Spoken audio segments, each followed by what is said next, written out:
area is a bit different right now. Like all the room I'm in and everything.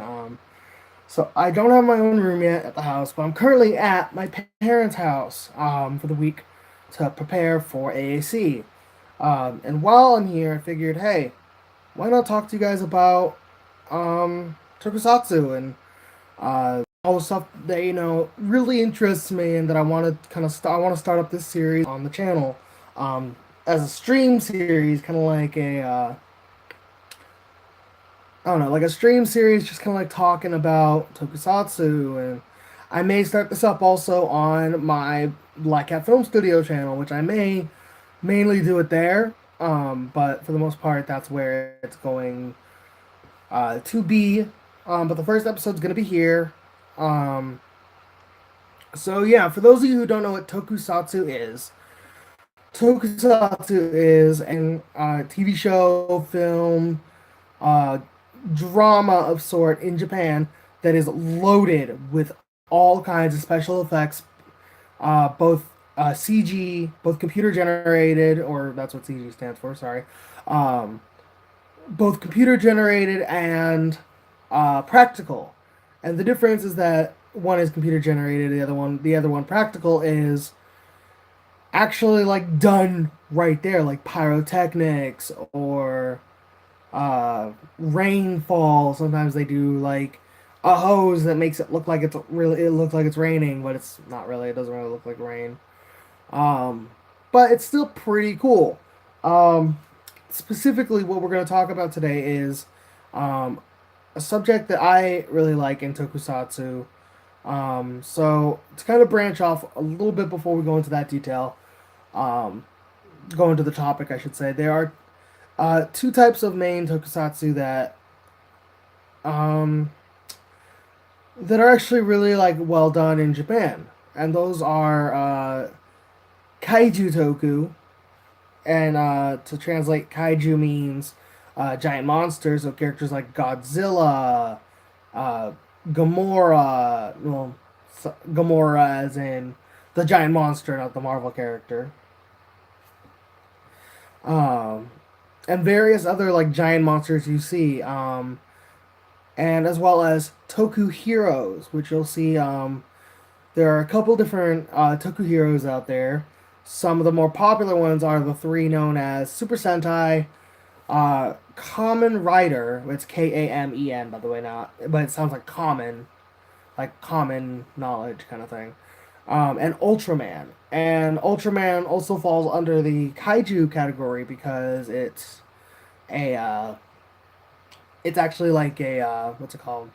It's a giant of light that fights giant monsters. So it's kind of a protector of the giant of Earth kind of thing. But it's really a really cool franchise, Ultraman. So kind of going into the first topic, we'll start talking about Super Sentai.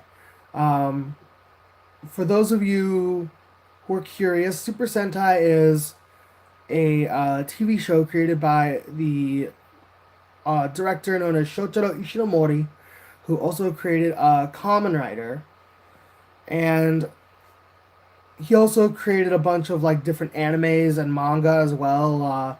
One notable manga that has been created by him is Cyborg 009. So that I think is a really cool piece.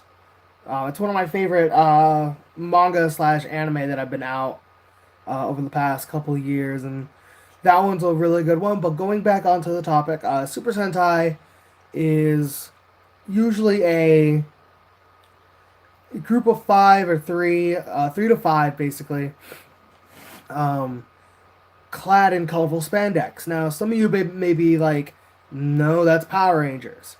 That is totally Power Rangers.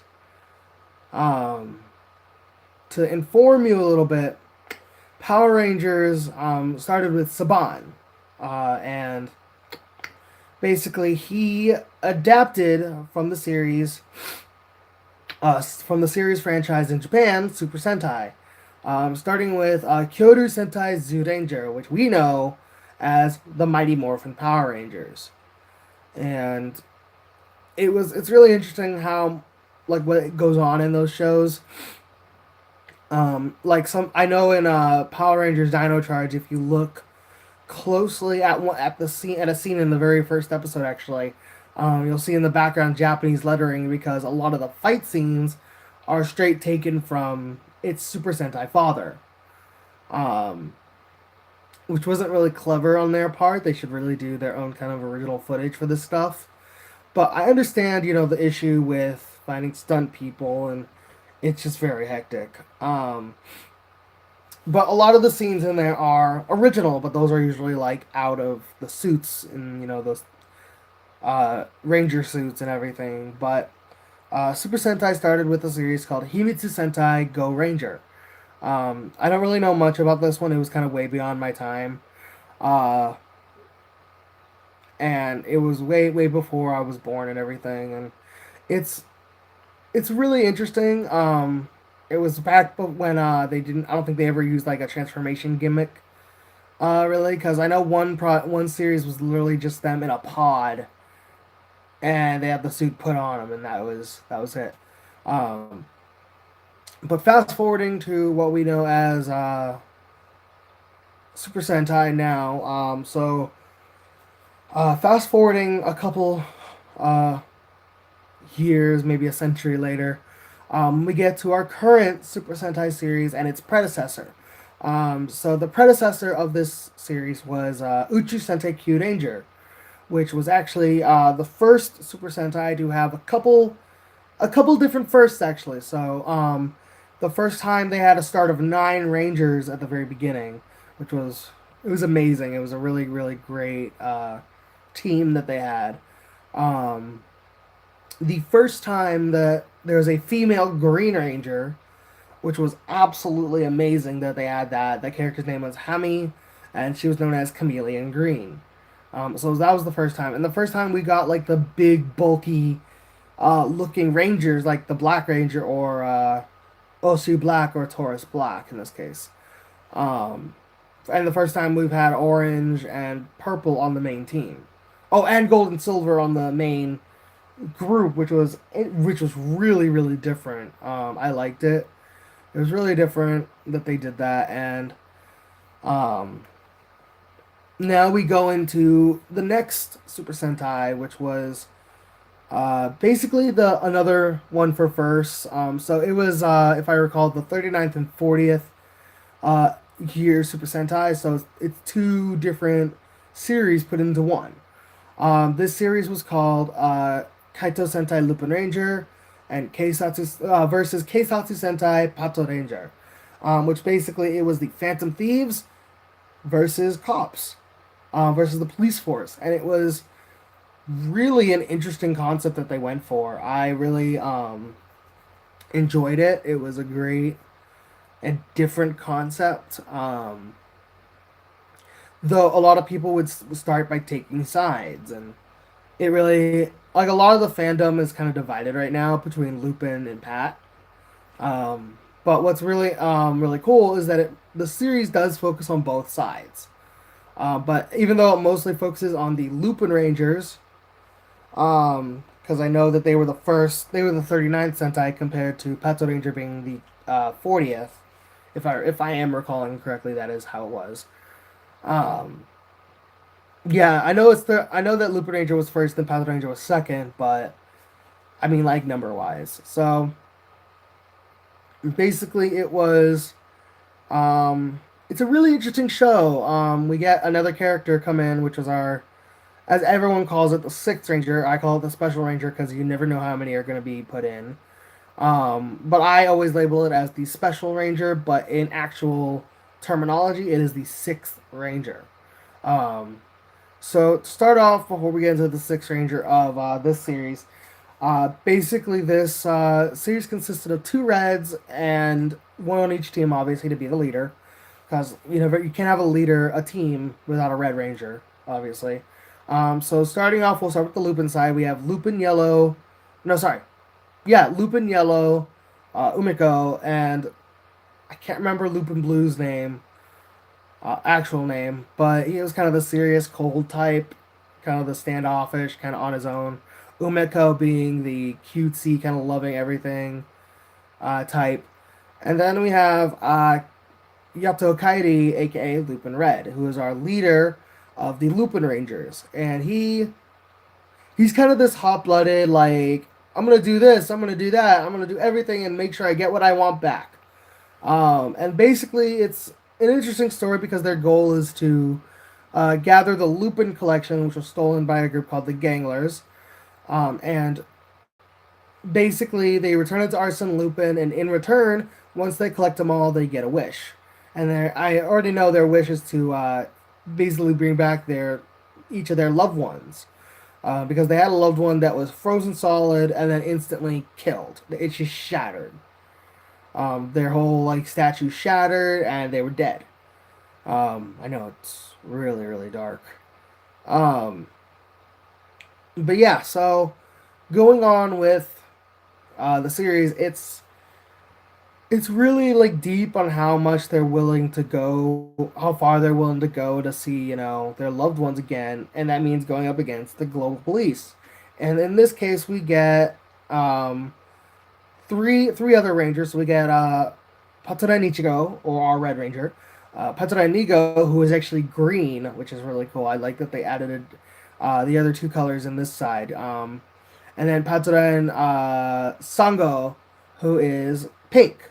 Um, so it's really weird that we have a red, green, and pink team because usually when it's a three ranger team, it is um, it's usually just like what's it called? It's usually yellow, blue, and red, which is what we got in Lupin Ranger. But obviously, we can do the same thing for the Petzl Ranger because they're both kind of on the same side, but they don't realize it at all that they're all going against the same people. They haven't realized it even yet. So, um, but yeah, it was really cool that they have like this conflicting rivalry. They each have their goals on taking down the Gangler, but they both go about it in different ways. And then going on, we have the other character who is the I never actually remembered his name. I don't remember his name because I haven't seen him in the series yet. But he was announced a while back, and I know that I've seen like what he does and everything. But basically, he was the creator of the Verse Changer, which is what they use to transform. And he has an original version of the Verse Changer specifically for him. Um, that allows him to go from two different colors and two different sides. In this case, Lupin X and Patadan X.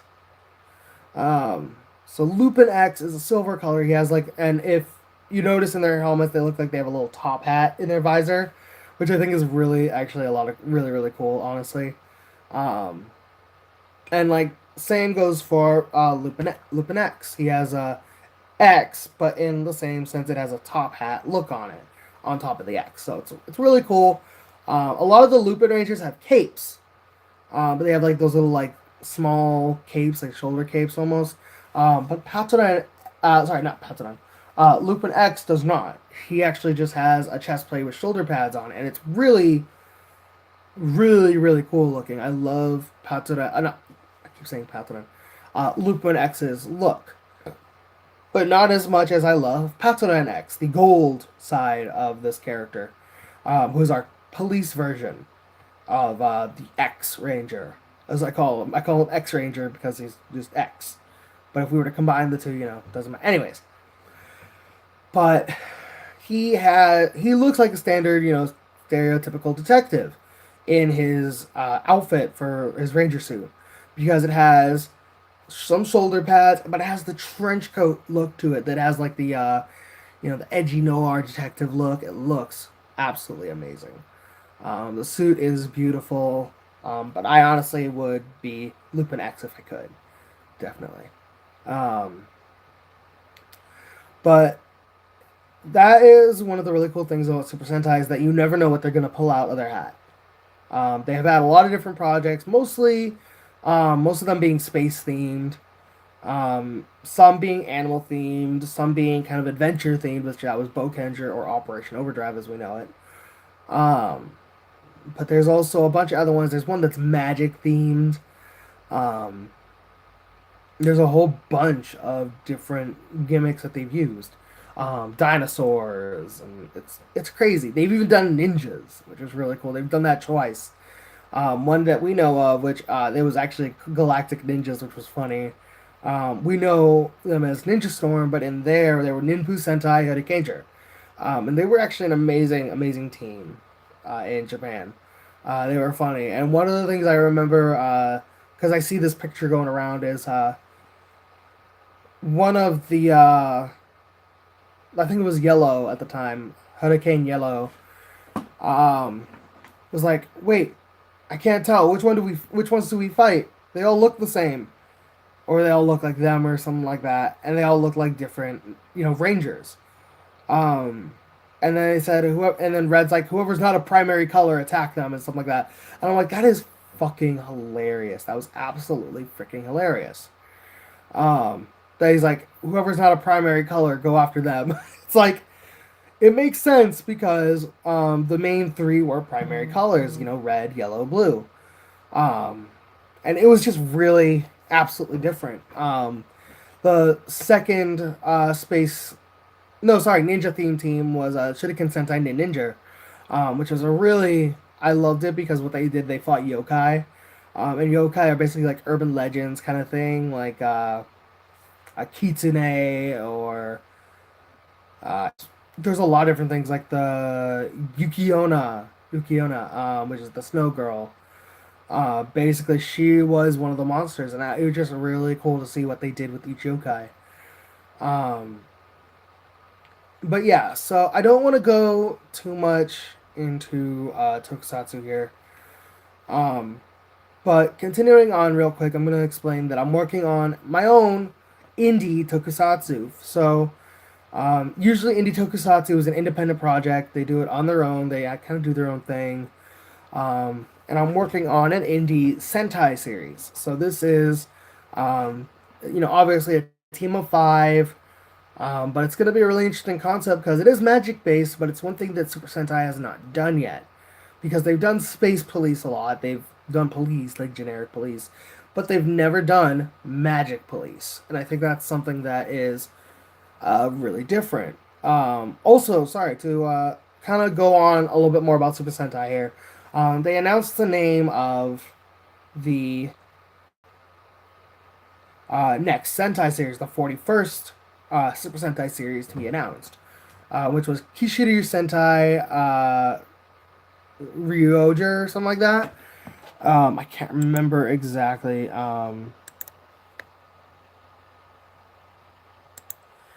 But yeah, so it's it's interesting. We don't know what they're gonna look like yet, or any like updates on suits or mechs or whatever. What we do know is that that the Kishiryu translates to Dragon Knight, um, which is really, really gonna be interesting because the only time we've ever had a Dragon Knight Toku hero or Toku whatever was Kamen Rider Ryuki, which is a character in the Kamen Rider franchise, who we actually saw in America as Kamen Rider Dragon Knight. And Dragon Knight was a great series. I highly, highly recommend watching it if you can find it around. But yeah, so that's that. I hope you guys enjoyed this Talkin' Toku series. If you guys find out that Talkin' Toku, the name is taken, let me know in the comments down below. I'm not sure if it's taken. I kind of just put it up there and did it quickly because I wanted to do a live stream talking about this stuff. And let you guys know that everything is fine. The reason I haven't live streamed in a while or a couple days is because I'm here. But I have my phone, I have my laptop, so I'll be doing kind of some streams on and off. Well, geez, phone, thanks for buzzing so much. But yeah, I hope you guys like this video. Please be sure to leave a like, comment, and be sure to subscribe to the channel. And be sure to share this video with your friends, your family, the strangers down the street, and next door. And I hope to see you guys in the next stream or video, and I'll see you guys later. Bye. Oh, there it goes.